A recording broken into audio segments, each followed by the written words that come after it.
Thank you to MSI for sending us here this year. We would not be here without them. Also, thank you to lynda.com. Welcome to the Silverstone booth, where we'll be checking out the Xforma MBX MKII limited edition case, a new 700-watt SFX-L power supply, and a new RVO1 case. Now, the Xforma case, previously known as the Murderbox MKII, is finally finished. This is what it will look like, and it is actually coming soon. I know this has been like 5 years in the making. There was a pre-order back in, I believe, 2013, and everyone saw the $1 million PC post back in, I believe, 2013 as well, but it's actually coming now. This is the first production unit. This has the serial number on the back, 001. This is the real deal. 250 units only, at least in the first run, and it will cost $1,250 US.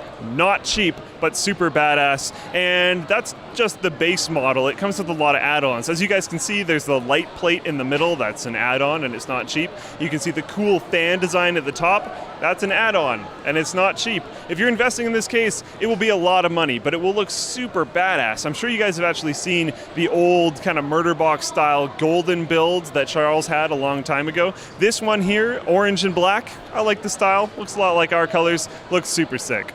Next up is that 700-watt SFX-L power supply. Now, don't confuse it with the 600-watt power supply we've reviewed in the SFX form factor. This one has a little bit lower power density at 531 watts per liter compared to the 600-watt, which was 756 watts per liter. I know it's a little bit weird of a way to define things, but I think it shows on just how much power they fit inside a tiny box, so I don't actually mind that metric. Now, if you're wondering what the heck is up with SFX-L, Silverstone is going to be trying to get the whole industry to kind of come together and start calling power supplies that are a little bit longer but still SFX form factor SFX-L, but we'll see how successful they are with that. Compared to the 80+ gold rating on their 600-watt SFX power supply, this one has an 80+ platinum rating, and this is the first one to have two different plug harnesses for PCIe power. On the 600-watt, you could plug in a graphics card that had an 8-pin and 6-pin plug. This time you could plug in two graphics cards that are like that, or maybe a graphics card that requires 3 plugs.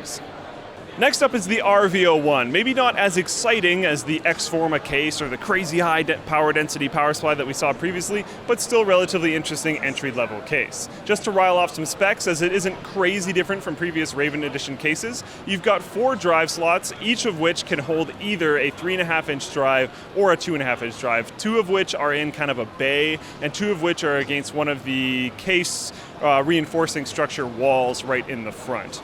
You can fit standard ATX motherboards or even some that are a little bit wider, like some of those ROG boards. It comes with 3 120mm fans in the bottom, but only supports a 240mm radiator. So if you do buy a radiator that comes with 2 fans, you can install that in the bottom and then take the 2 fans that were there and install that, one of those in the back of the case, one of those in the top of the case where there are available slots, and then leave that last remaining fan there. The reason why you can't install a 360 rad there is just some minor clearance issues. It can fit 300mm graphics cards, it can fit a full-size power supply, it has a triple fan filter on the bottom and a cool-looking red LED in the front with an aggressive look on the front of the computer and the top of the computer. I'm not going to spend too much time on the RVO1, as the juice from this video was really the Xforma case and the 700-watt little tiny power supply.